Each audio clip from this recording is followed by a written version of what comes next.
Hello, and welcome to another video on the channel. Continuing with the Sailor Moon related content, today I'm going to talk about Codename Sailor V, the series that preceded Sailor Moon. I read this series for the very first time recently, and, well, obviously I have some thoughts, so let's jump right into it. So for those who aren't familiar, Codename Sailor V is a 16-chapter manga by Naoko Takeuchi, and it is essentially a prequel to her most famous work, Pretty Guardian Sailor Moon. The series follows 13-year-old Minako Aino, a regular middle school girl.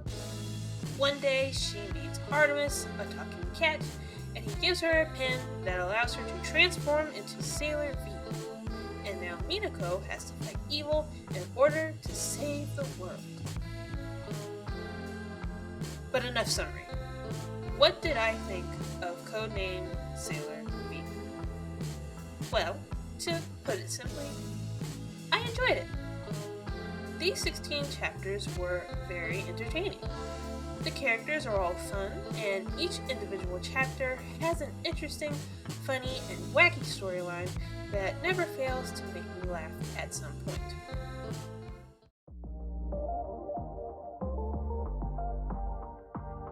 So the big thing that stood out to me when I first started reading this series is just how funny Codename Sailor V is. Cause see, while Sailor Moon has many comedic moments within it, the storylines are overall more serious there. Though of course the side stories did tend to be a bit silly. But getting back to Sailor V, there's so much comedy here. Like, this series just doesn't really take itself that seriously very often, and I just got a real kick out of it. I mean, even the slightly more serious chapters end with comedy, and I think that's great. But moving on, the other thing that stood out is the more episodic, formulaic nature of the series. Like, basically every chapter, aside from the first and last 2 or 3, follow the same structure.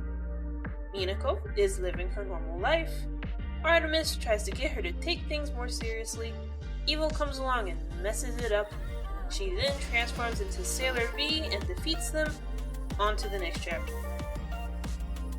And in that sense, it very much reminded me of the original Sailor Moon anime with its Monster Relief formula, specifically the early episodes from season 1 where it was just Usagi and Luna. I happen to really like those episodes, so I was more than okay with this approach. Though admittedly, after about 9 chapters, I did start to get a little bored with the formula. But then things started changing up a bit around chapter 10, so it still managed to keep my interest all the way through to the end.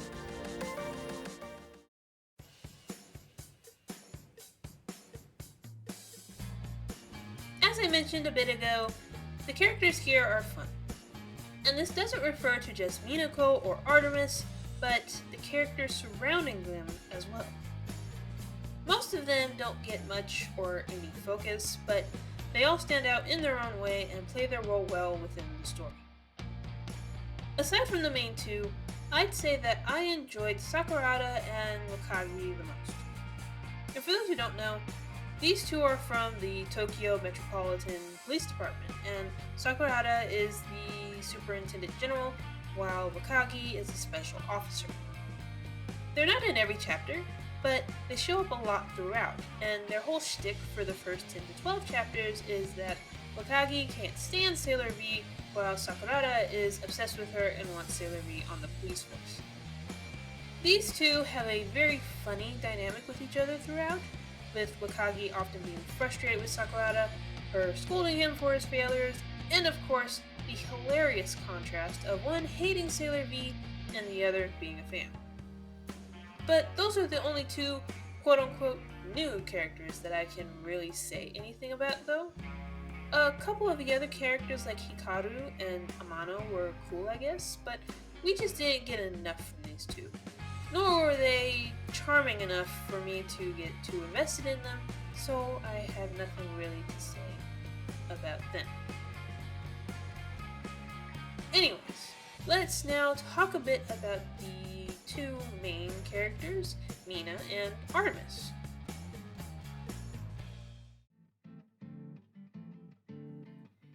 I have to say, if Takeuchi had stuck with Minako as the main character, it could have worked. I mean, you could argue that it probably wouldn't have been as iconic as Sailor Moon, but we'll never know that for sure, of course. But one thing I made a note about while reading is that even though Mina and Usagi have a few superficial similarities, they're very different from each other. While Mina is also lazy, constantly late to school, and also gets yelled at by her mother in the first chapter, she's more athletic, quick thinking, and bold. Something that I found very amazing is how she reacts to Artemis in the first chapter. Instead of completely freaking out, she does stuff like throw stuff at him and demands answers from him, barely fazed by the fact that a cat is talking to her, and I absolutely love it. She's also so hyperactive, and her being so boy crazy leads to some truly hilarious moments. I mean, she's just so endearing. Mina was already one of my favorite Sailor Moon characters, but I think I love her even more after reading this series.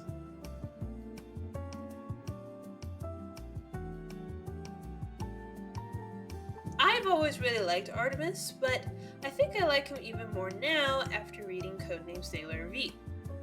His role is a lot like Luna's in that he's Minako's mentor and partner, but Mina tends to stress him out way more than Usagi ever did Luna. At least if we go by the manga. He's constantly trying to get Minako to take her job as Sailor V more seriously, often getting frustrated with her boy craziness. Though, of course, despite how much she frustrates him, he cares about her and has a few really sweet moments with her.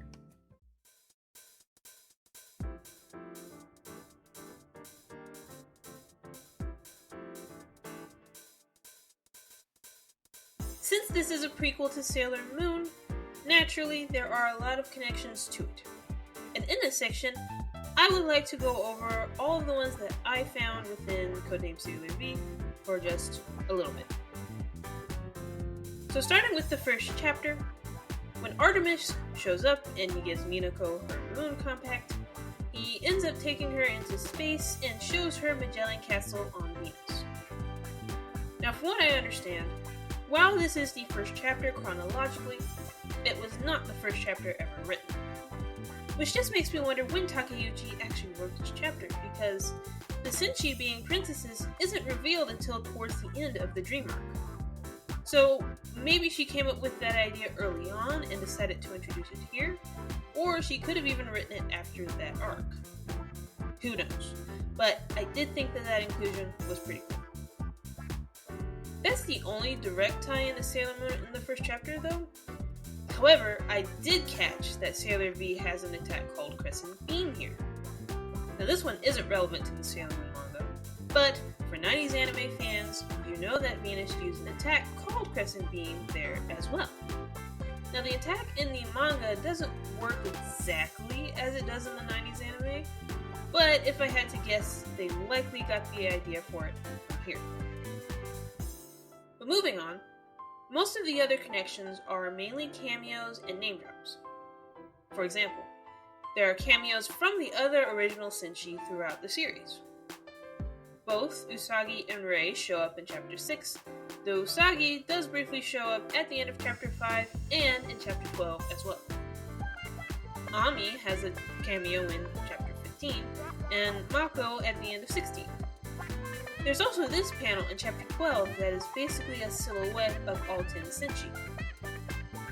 There are a few other cameos as well, like every time we see Usagi, she's with Naru, and Motoki shows up a few times throughout as Mina goes to Crown Game Center quite a bit. There's this moment in Chapter 7 about her possibly remembering her past life. Kunzite is mentioned at some point. The Dark Kingdom is name dropped towards the end, and Luna is name dropped in Chapter 12. And speaking of which, Chapter 12 is the one that really starts to connect Codename Sailor V and Sailor Moon more than any others. At least until we get to the final chapter. And let me tell you, this final chapter really goes all out with the tie-ins. Mina finally awakens as Sailor Venus, and we see her in her past life with Princess Serenity, Mercury, Mars, and Jupiter during Silver Millennium. Prince Endymion briefly shows up with his knights in a panel. There's some new lore related to Sailor Venus thrown in, and Mina ends the series determined to find her fellow guardians.